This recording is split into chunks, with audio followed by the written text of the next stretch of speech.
నమస్తే అండి. నేను వాణి. నా ఛానల్ ఫస్ట్ టైం చూస్తుంటే ప్లీజ్ సబ్స్క్రైబ్ చేసుకోండి. ప్రేమబంధం 12వ భాగం వినేద్దాం. అక్షర, అదేమిటి, నానితో నేను ఒకసారి మాట్లాడతాను కదా, అలా పెట్టేశావేమి అంటుంది. ఇంటికి వెళ్ళాక తీరిగ్గా ఆడుదువు గాని ముందులే పద అంటాడు. హర్ష, మనం ఇంటికి వెళ్తామా అంటూ హర్ష వైపు చూస్తుంది. ఖచ్చితంగా వెళ్తాం, నీకు ఆ అనుమానమే అక్కర్లేదు. నేను చెప్పినట్లుగా చెయ్యి చాలు అని మొహం వేరే వైపు పెట్టి అంటాడు హర్ష. సరే కన్నా, నువ్వు ఏదంటే అదే అంటూ అతడి చేయి పట్టుకొని తీసుకువెళ్తుంటే ప్రేమగా అతడినే చూస్తూ నడుస్తుంది. బస్సు దిగి విమానాశ్రయంలో హర్ష రెడీగా ఉంచిన రూమ్కి తీసుకువెళ్తాడు. అప్పటికే అక్కడ 10 మందికి పైగా డాక్టర్స్ వీళ్ళ కోసం ఎదురు చూస్తూ ఉంటారు.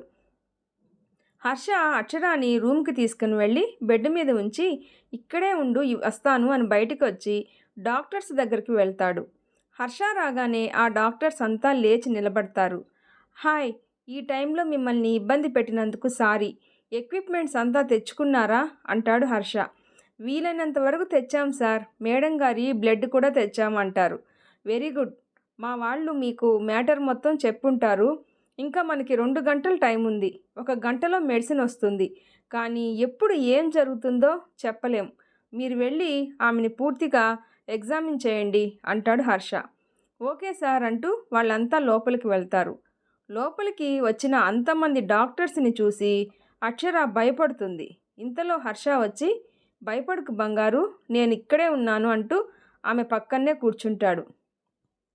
హర్ష, ఏంటి ఇదంతా అంటుంది.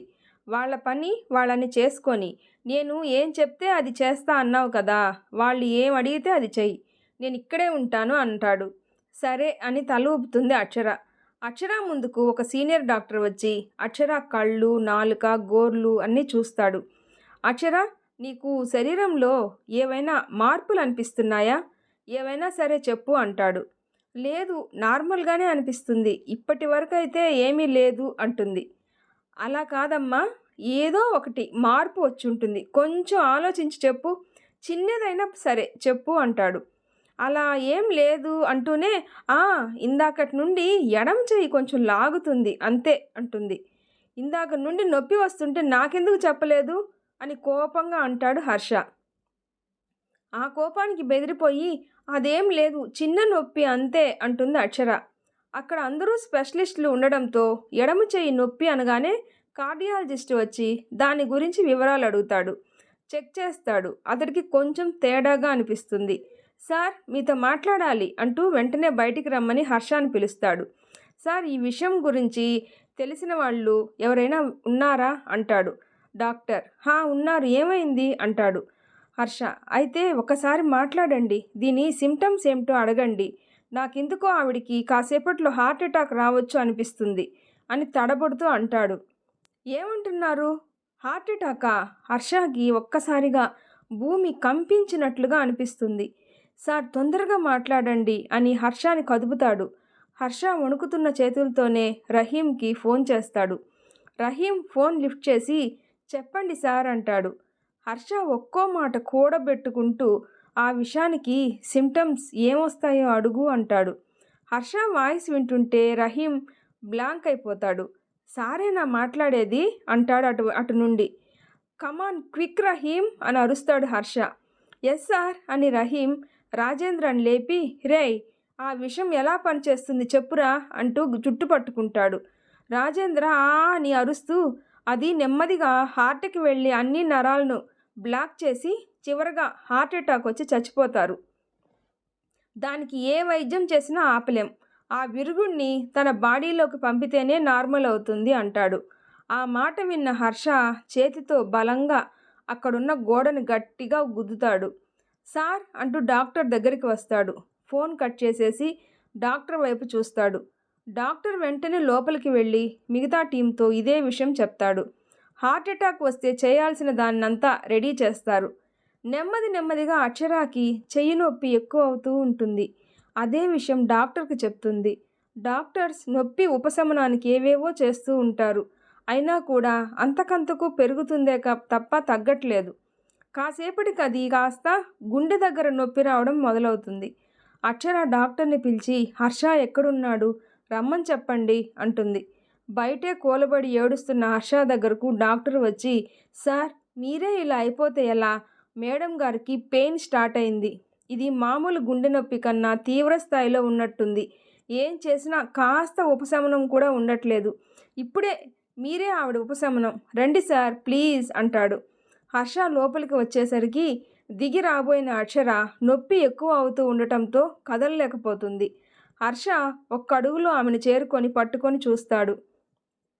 అతడిని చూసి నవ్వుతుంది. కానీ కళ్ళు ఎర్రగా అయిపోయి నొప్పంతా ఆమె కళ్ళల్లోనే కనపడుతూ ఉంది హర్షకి.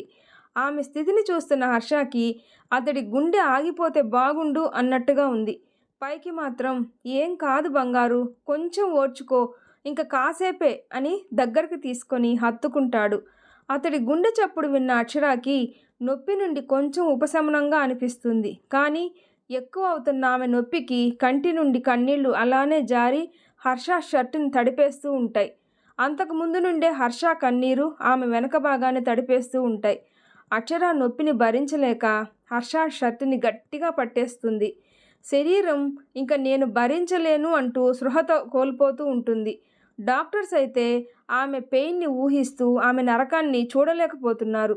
సార్ ఆమె స్పృహ కోల్పోకూడదు అంటారు డాక్టర్స్. హర్ష ఆమెని తన నుండి లేపి, బంగారు ఇటు చూడు, నువ్వు బ్రతకాలి, పట్టు వదలొద్దు, ప్లీజ్ నా కోసం, నువ్వు లేకపోతే నేను బ్రతకలేను, ఇప్పుడే ఇక్కడే నేను కూడా చచ్చిపోతాను అంటాడు. అక్షర సగం కళ్ళు తెరిచి నా వల్ల కావట్లేదు అంటుంది నెమ్మదిగా. మళ్ళీ కళ్ళు మూసేస్తుంది. అలా అనుకు, ఇటు చూడు, మీ అమ్మా నాన్నలని చూడాలని లేదా నీకు అంటాడు హర్ష. ఏం మాట్లాడుతున్నావు అంటూ మళ్ళీ కళ్ళు సగం తెరిచి అడుగుతుంది. అవును, ఎంతో ప్రేమగా నిన్ను చూసుకున్న మీ అమ్మా నాన్నలకి తిరిగి ఆ ప్రేమని పంచాలని లేదా? వాళ్ళు కూడా ఎంతగానో చూస్తున్నారు ఈ బంగారు ఒడిలో ఆడుకోవాలని. మరి వాళ్ళ కోరిక తీర్చకుండానే వెళ్ళిపోవాలి అని అనుకుంటున్నావా? అక్షర కళ్ళు మూస్తూ తెరుస్తూ హర్ష చెప్పేవన్నీ వింటూ ఉంది. ఒక్కోసారి ఆ నొప్పికి కళ్ళు చిట్లిస్తూ గుండె దగ్గర గట్టిగా పట్టుకొని అరుస్తూ ఉంటుంది. ఆమె ఏడుపు అరుపు విని అక్కడ ఎవరూ తట్టుకోలేకపోతున్నారు. ఆమె అరుపుల్లోనే ఆమె పెయిన్ని ఫీల్ అవుతున్నారు. హర్ష అయితే ఆమె కన్నా ఎన్నో రెట్లు ఆ బాధ భరిస్తున్నాడేమో అన్నట్లుగా అయిపోయింది అతడి మొహం. ఇందాక గోడకి కొట్టడం వల్ల చేతికి తగిలిన దెబ్బ అలాగే రక్తం కారుతుంటే అక్షర బాధని చూడలేక పిడికిలి బిగించేసరికి రక్తం అలానే దారలా కారుతూ ఉంది. అది చూసి డాక్టర్స్ అతడి దగ్గరికి రాబోతుంటే, నో, అక్షరాకి నయం అయ్యేంత వరకు ఆమెను తప్ప మీరు ఇంకేం చూడొద్దు అంటాడు. ఈలోపు హర్ష ఫోన్ రింగ్ అవుతుంది. వెంటనే ఫోన్ లిఫ్ట్ చేసి, నాజర్ చెప్పు అంటాడు. సార్ విమానాశ్రయంలో ల్యాండ్ అయ్యాం, ఎక్కడికి రావాలి అంటాడు. నాజర్ మేము కూడా ఇక్కడే ఉన్నాం, అర్జెంటుగా రా అని వాళ్ళు ఉన్న ప్లేస్ చెప్పి ఫోన్ పెట్టేసి, బంగారు చూడు మెడిసిన్ వచ్చేసింది, నీకేం కాదు అంటూ డాక్టర్స్ వైపు చూసి, మీరు అన్నీ రెడీ చేసుకోండి, మెడిసిన్ వచ్చేసింది అంటాడు. సరిగ్గా 5 నిమిషాల్లో నాజర్ వస్తాడు. డోర్ కొట్టి తీగానే వాడి దగ్గర ఉన్న బ్యాగ్ని హర్షకిస్తాడు. థ్యాంక్ యూ నాజర్, తర్వాత మాట్లాడతాను, వాడు జాగ్రత్త అంటూ లోపలికి వచ్చేస్తాడు. బ్యాగులో నుండి బ్లూ కలర్ బాటిల్ తీసి డాక్టర్స్కి ఇస్తాడు. త్వరగా ఇంజెక్ట్ చేయండి అని అరుస్తూ ఏడుస్తాడు. ఎస్ సార్, మీరు కంగారు పడకండి అంటూ ఆ మెడిసిన్ని నీడిల్లోకి ఎక్కించి అక్షర చేతి నరానికి ఇంజెక్ట్ చేస్తారు. అంతే, అక్షర అలా బెడ్ మీద పడిపోతుంది స్పృహ లేకుండా. ఏమైంది అని అరుస్తాడు హర్ష. వెంటనే డాక్టర్స్ వచ్చి చెక్ చేస్తూ ఉంటారు. సార్ ఏం కాలేదు, మెడిసిన్ ప్రభావం చూపిస్తుంది, ఆవిడ పెయిన్ నెమ్మదిగా తగ్గటం స్టార్ట్ అయినట్లుంది, ఆ స్ట్రెస్ తట్టుకోలేక ఇలా అయింది అంతే, కాసేపు ఉండనివ్వండి సార్ అంటాడు. అరగంట తర్వాత అక్షర నెమ్మదిగా కళ్ళు తెరుస్తుంది. అంతవరకు కంటి మీద రెప్ప కూడా వేయకుండా అందరూ ఆమెనే గమనిస్తూ ఉంటారు. అక్షర కదిలి కళ్ళు తెరిచేసరికి డాక్టర్ ఆమె ముందుకు వచ్చి, మేడం ఇప్పుడు నొప్పి ఎలా ఉంది అంటాడు. తగ్గింది అంటుంది నెమ్మదిగా. అతడు మొత్తం చెక్ చేస్తాడు మళ్ళీ. అంతా కూడా నార్మల్ అయినట్లు అనిపిస్తుంది. మేడం ఇంకేమైనా అనిపిస్తుందా అని అడుగుతారు. కొంచెం నీరసంగా ఉంది, అంత పెయిన్ అనుభవించారు కదా, ఆ మాత్రం ఉంటుంది, ఇంకేం లేదా మేడం, మీకు బాగానే ఉంది కదా అంటాడు డాక్టర్. హా అంటుంది నెమ్మదిగా. అక్షర కళ్ళు తెరిచింది అన్నప్పుడే హర్ష గుండె మీద చెయ్యి వేసుకొని అలాగే నిలబడిపోతాడు. డాక్టర్ హర్ష వైపు తిరిగి అంతా బాగుంది అన్నట్లుగా కళ్ళు ఆర్పుతాడు. అంతే, హర్ష అక్కడికక్కడే కూర్చొని కళ్ళు మూసుకొని ఉండిపోతాడు. కన్నా ఎక్కడా అంటూ నెమ్మదిగా అడుగుతుంది అక్షర. సార్ ఇక్కడే ఉన్నారు మేడం అంటూ సార్ అని పిలుస్తారు. హర్ష పలకడు. దగ్గరికి వెళ్ళి కదుపుతారు. అప్పటికే స్పృహ కోల్పోయి ఉంటాడు హర్ష. సార్ అని అరుస్తాడు డాక్టర్. ఒక్కసారిగా అందరూ అటువైపు చూస్తారు. ఇప్పటి వరకు శివతాండవం చేసిన మనిషి ఇలా ఏ చలనం లేకుండా ఉండటం చూస్తుంటే ఆశ్చర్యం వేసింది అందరికీ.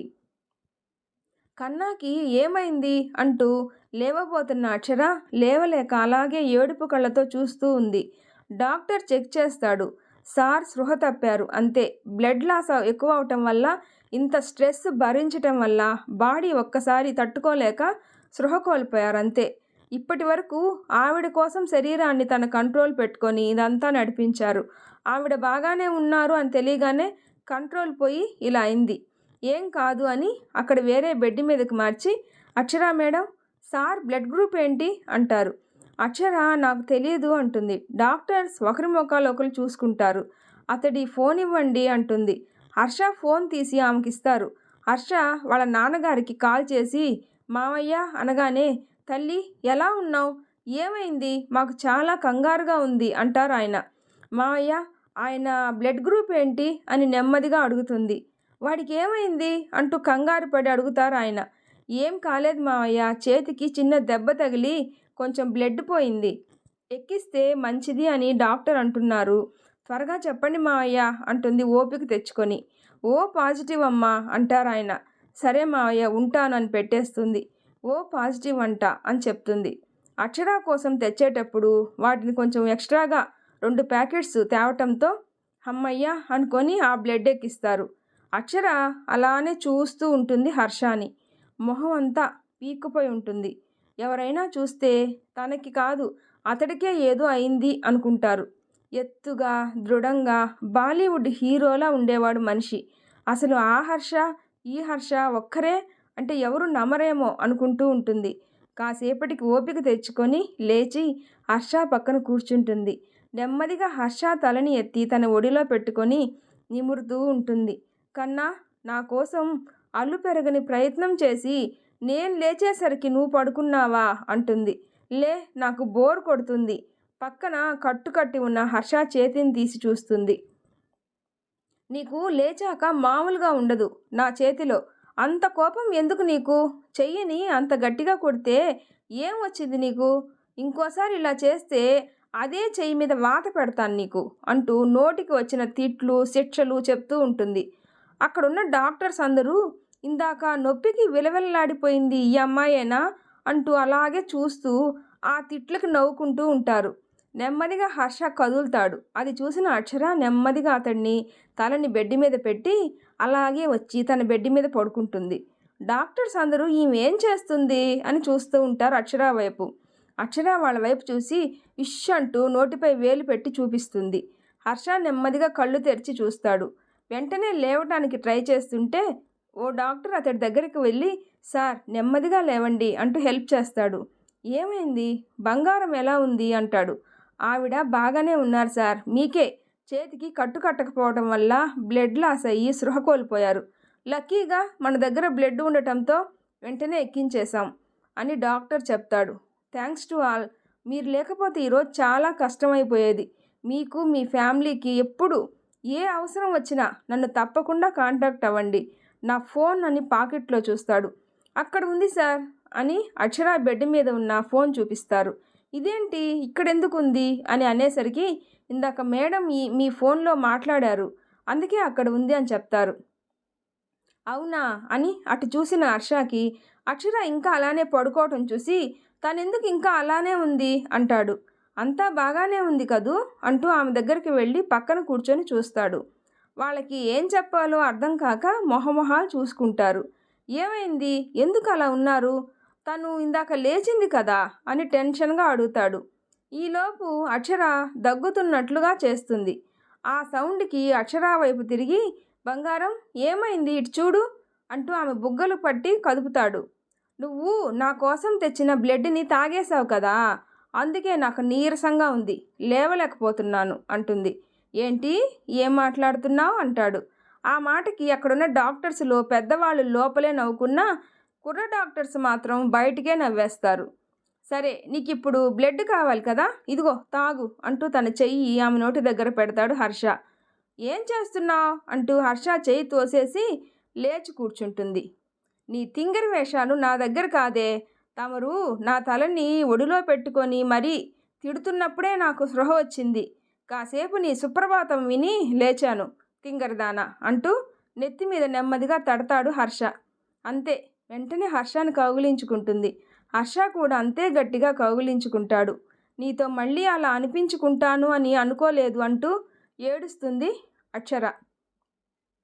లవ్ యూ సో మచ్ అంటుంది. అక్కడున్న డాక్టర్స్కి అయితే నవ్వు, ఏడుపు కలగలిపి ఎమోషన్స్ అంటూ వచ్చేస్తూ ఉంటాయి. వాళ్ళని అలా చూసిన ఆనందంతో చప్పట్లు కొడతారు. వాళ్ళ చప్పట్లకి తేరుకున్న హర్ష, అక్షరాలు దూరం జరుగుతారు. అక్షర సిగ్గుతో తలదించేస్తుంది. హర్ష నవ్వుతూ వాళ్ళ దగ్గరకు వచ్చి, మీరు నిజంగా మాకు మళ్ళీ ప్రాణం పోశారు. మీ రుణం ఏమిచ్చినా తీర్చుకోలేను అంటాడు. అందులో పెద్ద వయసున్న డాక్టర్ ముందుకు వచ్చి, అంత మాట అనకండి, మా పని మేం చేశాం, అంతకు మించి గొప్పగా ఏం చేయలేదు. మీలాంటి జంటని ఆ దేవుడికి కూడా విడదీయడానికి మనసు ఒప్పదు అంటూ నవ్వుతూ ఇద్దరిని చూస్తాడు. హర్ష నవ్వుతూ అక్షర వైపు చూస్తాడు. జస్ట్ ఏ మినిట్ అంటూ ఫోన్ తీసి కాల్ చేస్తాడు. నాజర్ ఎక్కడా అంటాడు. ఇక్కడే రూమ్ బయటే ఉన్నాను సార్. ఓకే, లోపలికి రా అనేసి ఫోన్ పెట్టేస్తాడు. నాజర్ లోపలికి రాగానే, సార్ మేడం గారు బాగున్నారా అంటాడు. నువ్వే చూడు అంటూ చూపిస్తాడు. అక్షర లేచి బెడ్ దిగి నాజర్ వైపు చూసి నవ్వుతుంది. హే అల్లా అంటూ చేతులు పైకి చూపిస్తాడు. చెక్ బుక్ ఇవ్వు అంటాడు Harsha. Nazar cheque book, pen తీసి ఇస్తాడు. తర్వాత ఏం జరుగుతుందో నెక్స్ట్ పార్ట్లో తెలుసుకుందాం. వీడియో నచ్చితే ప్లీజ్ లైక్ చేసి షేర్ చేయండి, సబ్స్క్రైబ్ చేసుకోండి. Thanks for watching.